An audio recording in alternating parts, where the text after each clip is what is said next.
right, so this is the process that I'm going through when I'm thinking about finding a note or learning a harmony more deeply. The first one I wanted to mention here is this sort of three-step process that I started using when I was in college. I was in a bluegrass gospel group and also singing in a college worship band, and we had to learn two or three new songs every week. So it was a lot, on top of classes and all the other ensembles and things I was doing, a lot of new material. And so I often used this strategy that we'll talk about in just a second when I was trying to learn those songs and remember them. And I would also use that as a on the spot recall. It would help in my ability to recall the harmony or the melody of that tune that I just learned that week. So this is a cool process that I'd like to maybe start with, and then we'll look through some of these other processes of maybe fixing moments where we're not really sure what the harmony could be, or how we find that mystery third note if you have maybe two parts and you want to find the third one.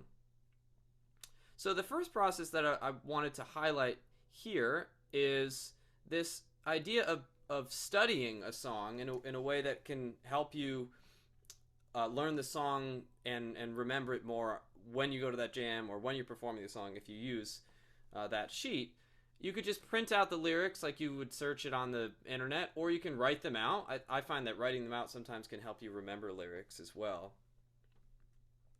And after you print them out, this is a really cool step that I don't see too many people doing. You can draw the contour of the melody as a little squiggly line above the lyrics. I'll show you kind of what that looks like in a second.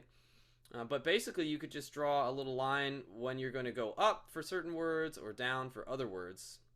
And this is especially helpful, I find, when you have to remember if there's more than one pitch on one word. So sometimes one word will have two or maybe even three pitches. And I find that this method of drawing the contour or the shape of the melody on top can be really helpful. And then this final step is even more helpful. I don't think it's necessary, but it can deepen your understanding and your memory of the tune. And that's to sort of take the melody a little bit deeper, analyze it, and transfer it to some sort of system that isn't specific notes, but is relative. So some people do what's called solfeggio, which is the do re mi sort of thing, or some people think of scale degrees, 1 2 3, which is sort of the same idea. It's just assigning some value to those pitches. So this step in general, I think analyzing it, figuring out the chord tones and things like that is definitely more challenging, but it can be helpful when finding harmony notes, because if you know what chord tone you are on, then it can be helpful to find the ones around it. So I find that this step is really helpful too. I have a song that I'm working on right now that I figured I'd show you in the camera what this might look like. And I've done sort of a basic version of it, but I'll show it to you in just a second. Not only is this a good sort of study strategy, but I find it's a good memory tool in a jam. A lot of people in jams I see bring the lyrics and the chords and things like that, but they're not necessarily sure on the melody. And I think drawing this above the words can be a really helpful way to do that. So I have here a song that I'm working on, and this is sort of a more basic version of it. I just wrote the lyrics down, and the lyrics here have, sometimes I'll underline a word. Let me put this down and show you. Sometimes I'll underline a word if there's a pickup and I want to know what the first word of the first beat, basically, what word corresponds to what beat. So in this moment here, you'll see little things. This underlining the first word here, when, is telling me that now is not beat one. So this is a song called Pain in My Heart, and it goes, now when I first met you. So when is the first beat. Underlining what words correspond with the beat can be a really helpful way to do that. Now, when I mentioned contour, I was referring to really a constant line that goes up and down to follow it. But what I'm doing here, because I find this melody pretty simple, I'm just adding little contours above the notes that have multiple pitches. So now this is sort of a little, lead into that word. Now when I first met you. There's a quick little thing there, right? right from the start. So we have another da-da on one word, and I put it over that word. And then same thing here.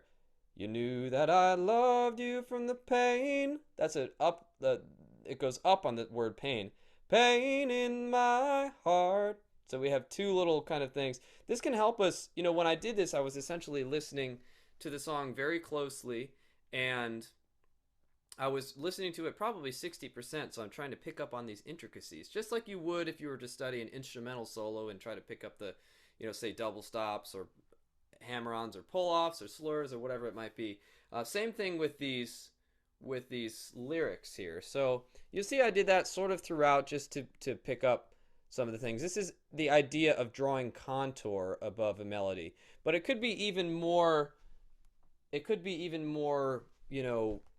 complicated. You could draw the entire contour, which would be now when I first going up, met up again, you up again, right from the start, big jump, right? And you don't have to get the exact, but having that contour drawn above, I would do very often.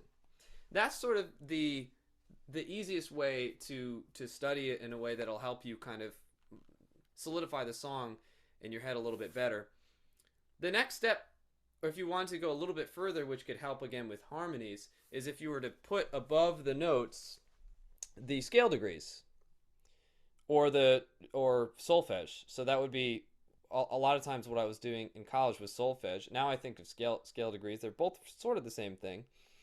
That would be, if it was solfege, do, do, do, mi, sol, la, sol, la, sol, ti, right?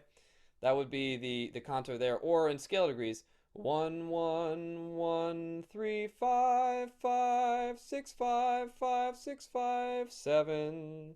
I would actually draw, and it would take some time. I would really have to study it or think about it often. But the cool thing about singing and scale degrees and vocal harmony and all that is you could do it in the car, you could do it on the bus, you could do it, in transit or when you're folding laundry. Often when you get in the habit of thinking of songs in scale degrees or solfege, it will become a thing that you subconsciously think about or can, train your brain to think about the melody in a different way. So that's what that might look like. And I think I did that in the beginning here. I see that I put a 5 under the word with, and 6 I put under the word pain. So with pain, we're starting on the 6th scale degree. Pain in my heart. Those sorts of numbers I would put either on all the words, which some people do, or you can put them on just the difficult jumps or things that you have trouble memorizing. And that's a really good study tool. So that's contour, and then finally sort of an analysis of the melody, which we'll do in a second with a separate song. I figure we can kind of practice that method together. But I want to talk about one more strategy that I find a lot of harmony singers using, and that's here.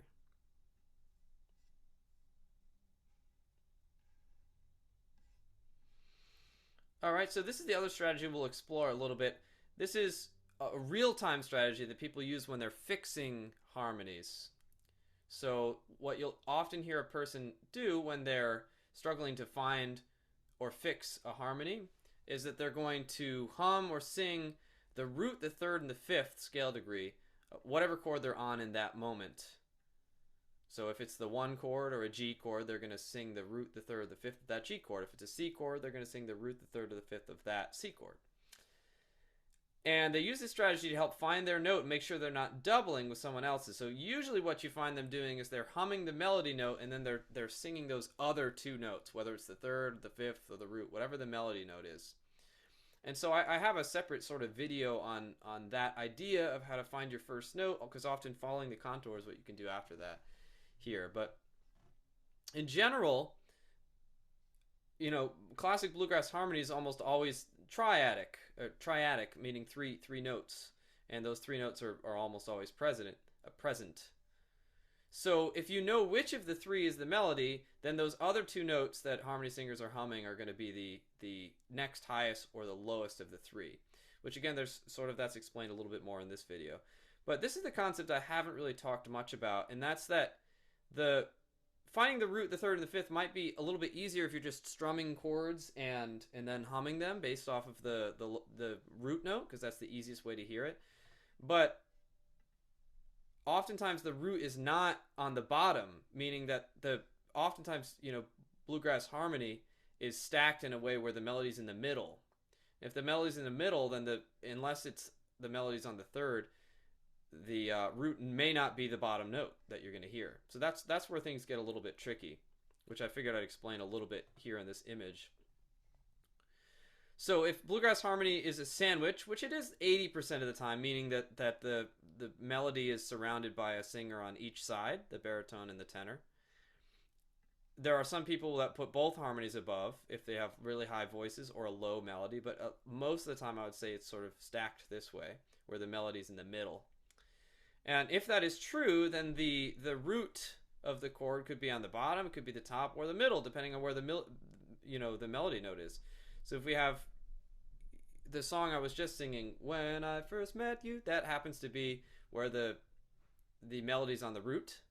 So the tenor would be on the third, and you could just sort of hear bum, bum, bum as a root, third, fifth sort of thing.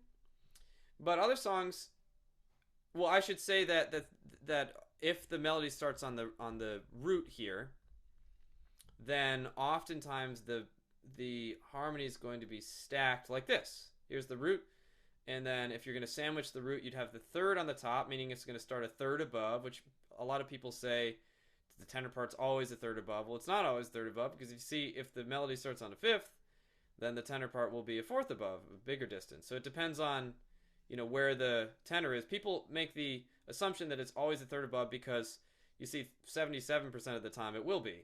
In this position it will be, and in this position it will be. But in this one it doesn't. So that's kind of where that belief is sort of dispelled. At least visually you could see it. So in that moment here, most bluegrass harmony would be the person would sing when, if that's their root note, when, and then they would maybe hear when, they would know that that's the next note up, bum, bum, bum, and if they do that and bring that twice as low, bum, bum, that would give you this note right here. Sometimes people hear it in their head though as bum, bum, bum, bum. They're just searching for the next lowest note around, and often they do that in the context of a chord that they're strumming, which we'll do later on. I just figured I'd show you this little visual first before we kind of jump in there. But anyway, this idea of singing, these are called inversions. So you have all three close together. What's called first inversion was where you take the lowest note and put it twice as high, and second inversion where you put it twice as high. I sort of did this in college very often in these sight singing courses that I took. And I would push back. I'm like, why is this important? I didn't really understand. And it's odd enough that years later I'm finally discovering that a lot of that practice is applying to bluegrass harmony singing. So that's sort of how a lot of harmony singers are thinking in their head, even if they might not be able to kind of describe it or show it in this sort of way, because bluegrass music is usually not written down, of course. But singing these is what we practiced often in my ear training classes, and we'll do that together in just a second. So I figured we would start with just some of the basics that I did in these ear training classes, singing basically root, first inversion, and second inversion chords, just on a neutral syllable, like you can hum it or anything, doesn't necessarily matter. That's kind of this strategy here, and then we'll also kind of do this strategy here together. Let's start with this idea of following contour. We've worked a lot with the kind of really accessible song, Will the Circle Be Unbroken? And that's just a really, I figure it's a melody most people know. It's a good one to think about contour. I'll do it here in the key of D. So in the key of D, if we were to sing that bum, bum, bum, that's our root, third, and fifth. And that sort of can establish the first note of our song. It actually starts pretty low in this key. So will the circle, bum, bum, bum, bum. Circle is actually the root. So this is an example where the melody's starting on the root, and it would follow that if you're doing typical bluegrass harmony, you'd be in that stack on the left that I showed you, where it's the melody note is here, the harmony part next above it would be close, a third above, and the baritone part would be a fourth below. So that would be called second inversion. So basically what a harmony singer is going to hear in their head is bum. They know that that's the root of the song, so they're going to hear bum bum. That's the tenor part. Bum bum. That's the baritone part. It's also on a guitar, which is a helpful instrument for finding these. It's also the adjacent strings often, not all the time. So if that's the root, the next lowest note is the baritone part. But it doesn't. Unfortunately it's not true all the time. For example, that's the next one. So really, you have to be able to hear bum bum bum bum bum bum. You know, different variations of the chord. But anyway, so in that moment, a harmony singer is thinking circle, circle, circle. And that's how they establish their first note. They're hearing the three notes of the D chord, bum, bum, bum, and they're circling or sandwiching the melody. Circle, circle, circle, twice as low, so that's a sandwich. Yeah, and then they'll do that basically at every, they'll try to follow the contour, but oftentimes when harmony singers are fixing a pitch, it happens at a chord change. So, circle, be unbroken. So, now we're on the third, broken, the third note, or do, mi. And in that moment, the harmony singer is going to think, okay, unbroken, bum is the next note higher, bum, bum, bum, bum. They're hearing that in their head, and they're resetting. Okay, those are the harmony notes that are supposed to be happening theoretically in that moment. For traditional bluegrass harmony, of course, these rules can be broken. We've got, will the circle, bum, bum, bum, bum, be unbroken, bum, bum, bum, by and by. Now we're a different chord here, so the harmony singer is going to think, by is the next note in that, and then by is the next note for the baritone part. And this is another example, I think, where the strings of the guitar match. By. That's from this G chord, which is the 4 chord in this moment. So again, a harmony singer, if they were trying to work on harmony, oftentimes they're going to think in this moment, they're going to hum those other notes around it. By. So that's what they're hearing. And they might help in a band situation, or if you're trying to hear it yourself, that's what they do in a band situation. They might do that and say, okay, if I'm on this one, so you've got to be on this one, or whatever, if they're working out a song. And like I said, this often happens at the chord changes. So by and by, Lord, let's see, circle, be unbroken, by and by, Lord, by and by. So in this moment here, the melody's really low. It's actually on the 5th of the D chord. So it's that kind of pickup note that we start on. By. So a harmony singer might think there's a couple ways about doing this. Because the melody's so low, some people might not be able to sing the next lowest note. That would be by, pretty low. Because if the melody's by, then by would be the next lowest. By is the next one, right? So they could do that. Oftentimes in songs, and a good example of this is another song I posted a couple weeks ago. What was it? It was All the Good Times Are Past and Gone. And I would say also I'll Fly Away has this melody where it goes low. And so sometimes when the melody is too low, you'll do what's called voice crossing. And I'm not going to get too much into that today, but what happens with voice crossing is if this note is too low, they'll bring this note up here, and you'll have not a sandwich, but stacked harmony. And so that happens sometimes in songs. We can talk about that a little bit more. That's called voice crossing, and usually that happens because of range problems. But let's move past that for now, because that's a whole different sort of thing. And then we're back to sort of the beginning.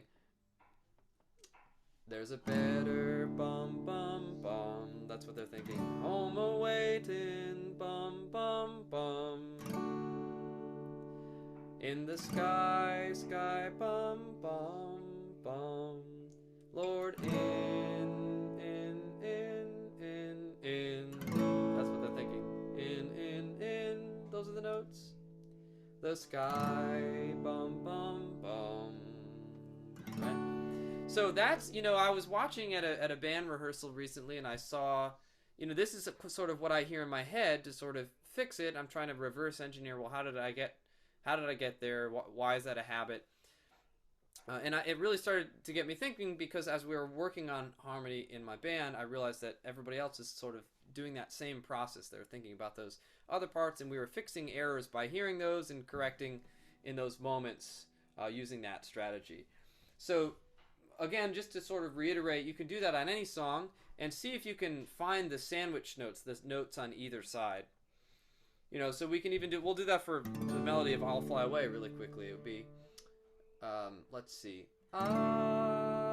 Is the first note. Bum. So bum would be the next lowest note. Would be the next highest note. Which is an inversion of the chord bum bum bum bum bum bum. It would be called first inversion. It has that second note of the chord, the third as the lowest note.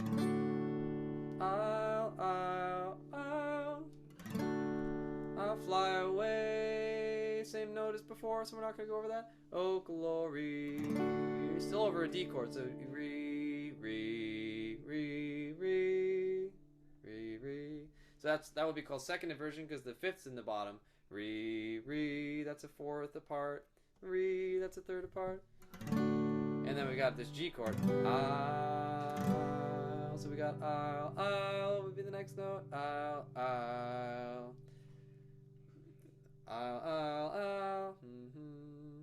That's first inversion with the third on the bottom. Bum bum, that's a third apart. And then bum bum, that's a fourth. Fly away. So here's another moment where I was mentioning that oftentimes songs go too low for that baritone part to follow the lowest note. So some people will go, the baritone part is I'll fly away, way down there, but that's a really low note for most people. So that's where we do that string, voice crossing thing I mentioned, where you go I'll fly away. When they go to that low note, this note will jump up here. So that's just again, that's a totally different thing that happens in this music, again, for usually reasons for range. So I won't get too much into that, but that's where you might switch into a different stack where you have the melody on the bottom and then two harmony parts above. It's called voice crossing. So after that moment, let's finish up the song. Fly away. So in that moment you think when I die. Bum bum bum bum. Hallelujah. Dun dun dun. By and by. Bum bum bum. Same thing. Bum bum bum. Same thing. Fly bum bum bum. That's a hard. Usually the 5 chord at the very end is a problem spot for harmony singers. You want to be able to hear that. I'll fly bum bum bum. Bum bum are the 3 notes that you want to be able to hear.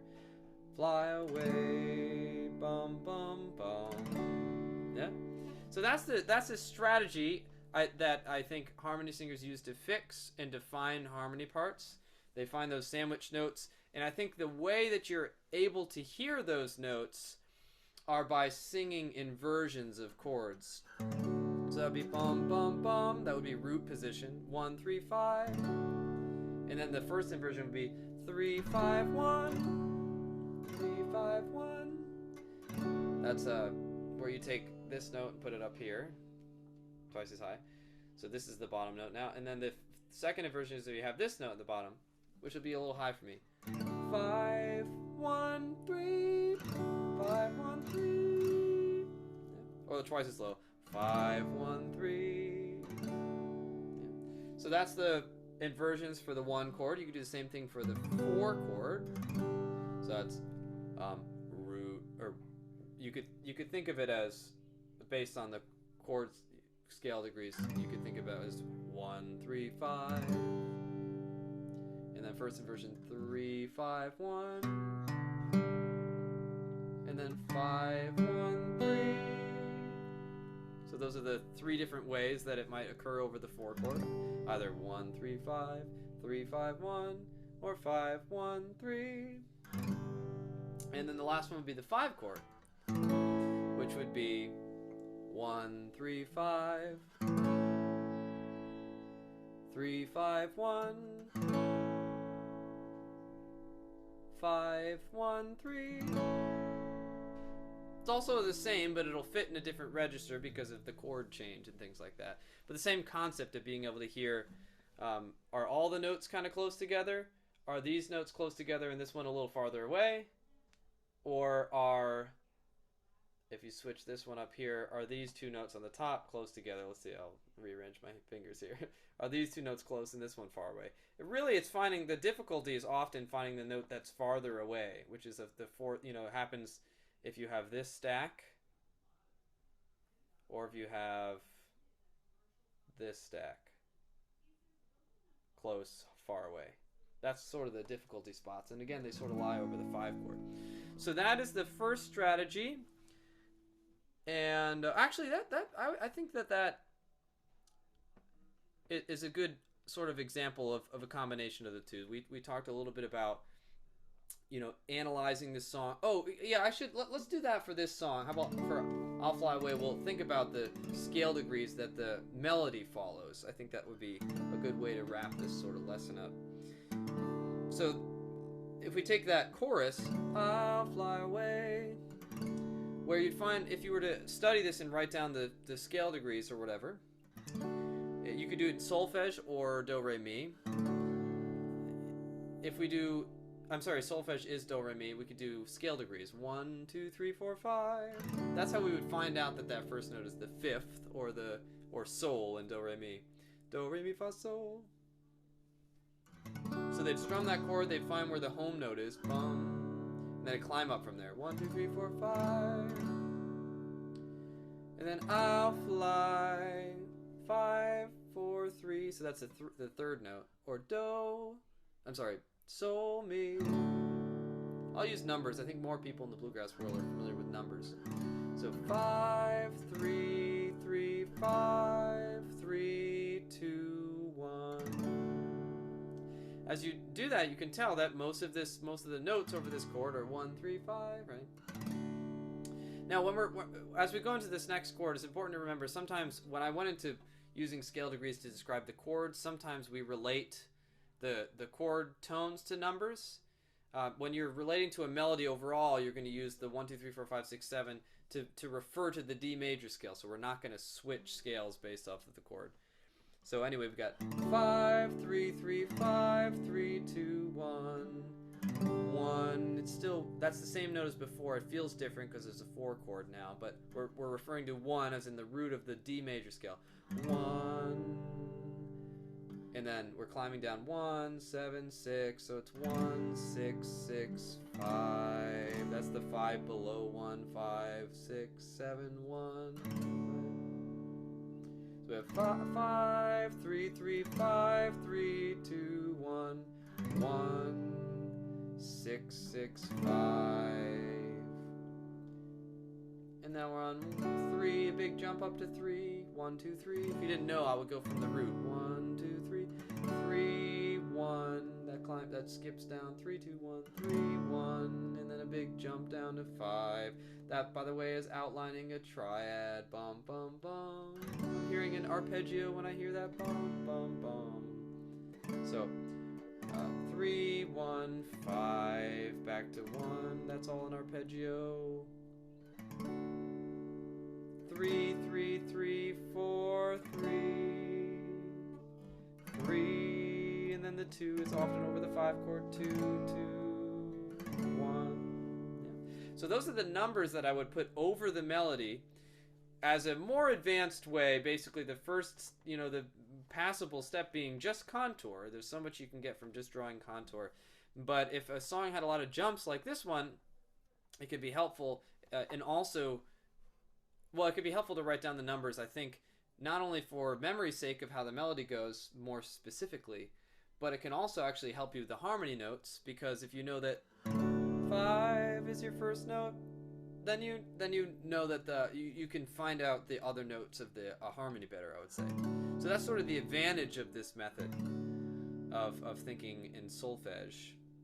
But anyway, I use this method on all sorts of songs, whether they're pop songs or simple nursery rhymes or things like that. I sort of got good at do, re, mi, or 1, 2, 3 by just applying this to really simple melodies. So, try that out on songs you already know, or really simple melodies first, and then you'll find yourself kind of hearing it or using that method more naturally, I find, over time, if you give it a shot a few times, and it doesn't hurt the brain too much after you do it a bunch of times on songs. So give that method a shot. Try drawing contour above the lyrics of either a jam book or the lyrics that you print out online or something that you write out, and then see if you can hear those sandwich notes by playing the chords and on a neutral syllable just singing the notes around that. So. The Bluegrass Harmony Vocal School provides a framework for gaining confidence and ease in the area of harmony singing. Bluegrass standards are recorded in 8 different tracks, which include the isolated baritone, tenor, lead, and accompaniment, as well as every combination of these. This makes learning harmony singing quick, fun, and simple. Just listen to your part on its own as often as you need to, and then try to hold that part against the melody or 2 other different harmony parts. Included as well are tips and tricks for bluegrass singing, including how to find your starting note, bluegrass harmony explained, style, resonance, and ear training, and how to find the right key for your voice using easy transposition software. You can also submit videos for my feedback or have them transformed into fun multi-track videos. Join the Harmony Vocal School if you're looking to bring your singing to the next level. Or if you're in a band looking to arrange songs in a way that's more satisfying and exciting. Or if you're just looking to add something special and unique to your jamming experience. My name's Austin Scelzo, and I hope you'll consider joining me.